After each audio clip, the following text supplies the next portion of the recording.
Well, welcome back to another video. In this one, I want to talk about finding dirt cheap comics. I recently stopped by one of the half-price books near me, the one over in St. Paul. If you don't know, half-price books has a pretty good comic book section for the type of store it is. I don't know, they've always had comics on the cheap, at least for the most part. They used to not have anything really in their bins of comics priced more than $1 a piece, which was always awesome to just find just cheap comics. Like I love dollar books. I love bulking up my collection on the cheap. I've done so for years. I always, like, if I'm ever driving past or near half price books, I will almost always stop in just to see if they have anything new. And in this recent trip, I happened to look at their clearance bins in this location, where every comic is 50 cents or discounted to 50 cents. So I was more than happy to pick out a lot of books on this trip. I ended up buying 58 comics for 50 cents a piece, so $29 for all these books here. There's a lot of randomness in here, you know, classic X-Men #2. I came across this one and I knew it wasn't Quasar #3, so I thought it was an error in the printing, but I guess when I got home and kind of looked it up, there was some special thing with this issue where they were trying to get new readers or something, where they put out copies of the 3 issues around this one, the 1, 2, and 3 numbering. So it was weird. It's not an error or anything. Like I said, it's just thought it was kind of odd, but I love Greg Capullo, and this was one of his first works at series at Marvel that he worked on. So excellent cover there. All New X-Men 39. Picked it up because I don't know if I have this issue because it wasn't drawn by an artist that I liked, so I might not have bought it. Yeah. Pit #1. I love Dale Keown's artwork. Love this series. Have several copies of #1, but more than happy to add another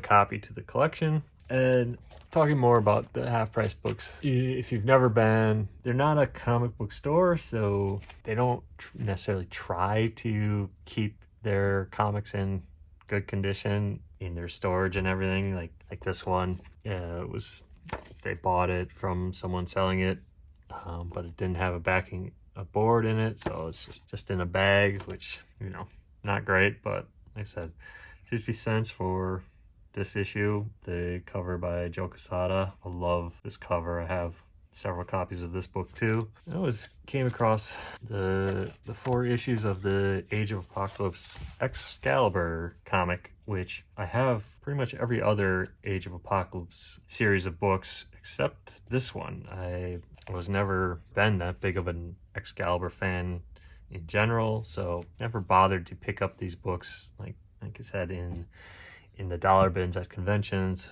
Happy to get the full run for 50 cents a piece, and like I said, these are actually in decent condition for them. Just another random Joe Quesada Ash #2 issue. Joe Quesada is one of my all-time favorite artists. I love his Ash comic book, the series, so whenever I come across a cheap copy of any Ash issue, I almost always buy it, regardless. So I have multiple copies of every issue that was done or drawn by Joe Quesada in this series. So happy to get another copy for 50 cents. Here's another Age of Apocalypse book, X-Men #1.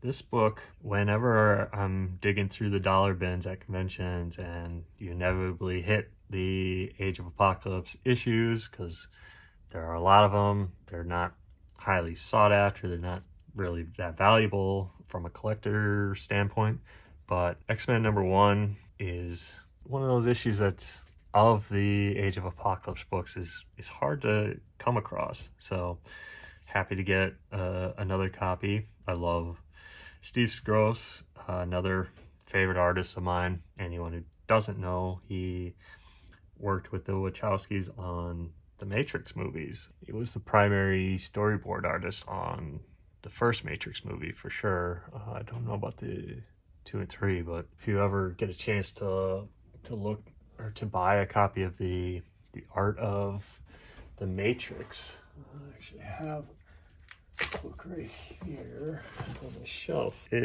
is a beautiful book because it's basically what Wachowskis wanted the storyboards to look like a comic book and had Steve Skroce draw them like a comic. And just flipping through this book is like you're reading a comic book form of the Matrix. It is just beautiful artwork, amazing storytelling, and the movie follows the storyboards almost to a T. Pretty much is quite amazing.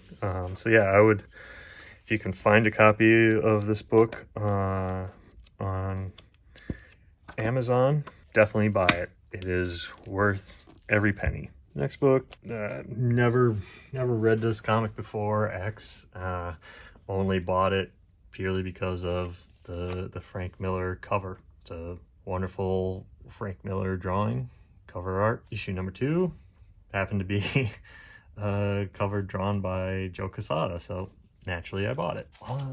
These next comics are like, came across just a huge run of Spider-Woman comics. These weren't comics that I've ever bought when they came out. Like I said, I wasn't not a huge Spider-Woman fan. I doubt any of these are key books of any kind, but just to get a pretty good run of issues in order is kind of cool. So I'm just happy to add them to my collection and give them a read sometime.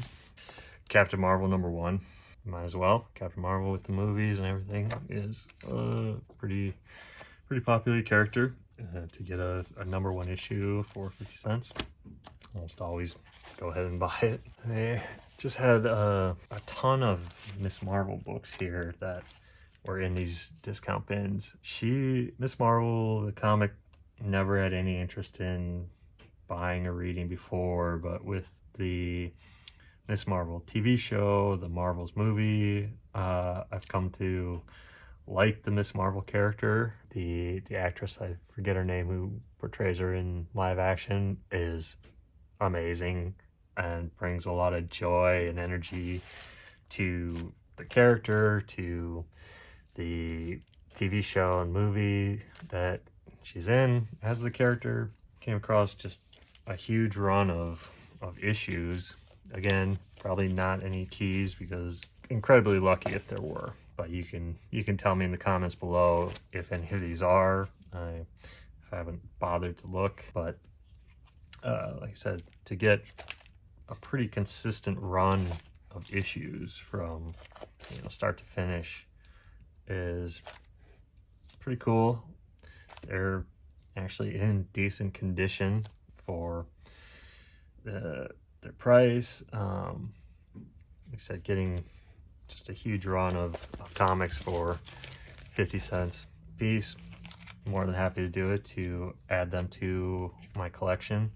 That's a pretty cool cover.